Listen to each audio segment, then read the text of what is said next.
Faith Church, I'm here in the sanctuary today, and I know that during our online worship services, you're looking at me, but this is what I'm looking at. An empty sanctuary, which, and I love this room. I've always, first time I walked in here, have loved this worship space, but I've realized in this last 6 weeks that what I really love about it is the people that gather here. And I look forward, as I know you do, to the day when we can come and be worshiping in the same space here. Really hope you're reading along with us each day, chapter in Genesis, and then the Psalm 25 today, just a amazing psalm of praise. Genesis 16 has a story in it that I've never much liked.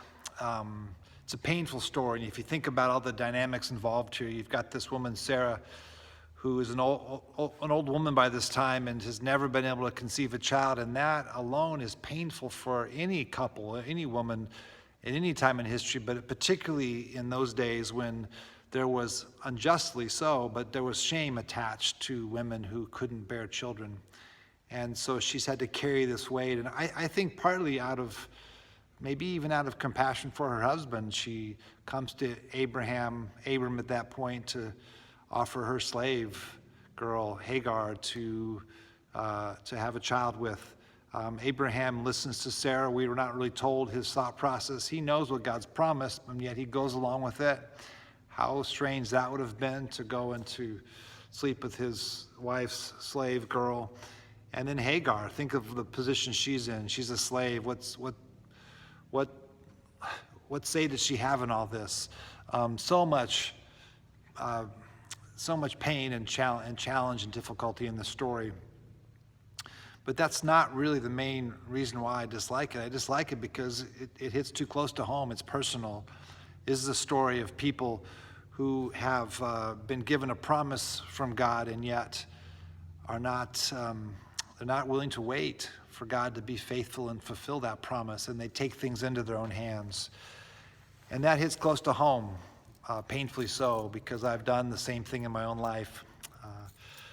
If you read yesterday, chapter 15, it's just a powerful story. God makes his promise to Abram that he will provide him descendants that fill the earth more than he could ever count, and they will be a blessing to the earth. His family, this childless old man, he takes him outside one night and shows him the stars in the sky and basically says, can you count them? You can't count them, and you will have more descendants than these stars. And then there's this powerful story, I won't go too much into it, where the animals are cut in half, and God, in the form of this smoking pot, goes through these halved carcasses of animals, which was an ancient way of making a vow, a promise to say, if I break this promise, may it happen to me what happens to these animals. And you never think God would do this, but yet the God of the universe that makes this kind of solemn promise to Abraham that he will bring from him a great nation.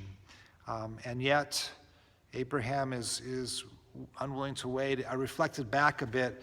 It reminds me of Genesis 3, where Eve comes to Adam with this idea to take the fruit. And I've got to think more about this pattern here of the wife coming to the husband. And I don't put more blame on the woman than the man. I think they're both together. And in some ways, Abraham and Adam shoulder more of the blame, because Abraham heard, particularly from God directly, the promise and saw the covenant, saw God's profound seriousness with this promise, and yet he goes along with the plan. And yet, even though pain results for Sarah, she's resentful, right? Understandably so. And we know Abraham, how he must have felt. Hagar, Ishmael, there's so much pain that results from this. And yet, even in this chapter, we see God's graciousness towards Hagar, towards Ishmael, towards all of them. And we know, as the story goes, God is faithful to provide. And so a question this leaves me with today, and maybe I want to leave with you, is what promise has God made to you? A promise that you're having to wait to see him fulfill. And the Bible is full of waiting. If you read the Old Testament and the New Testament, 40 days, 40 years, 400 years. There's a lot of waiting in the Bible for God to do what God promises to do. And from God's perspective, 1,000 years is like a day is like 1,000 years, but from our perspective, it can seem so long.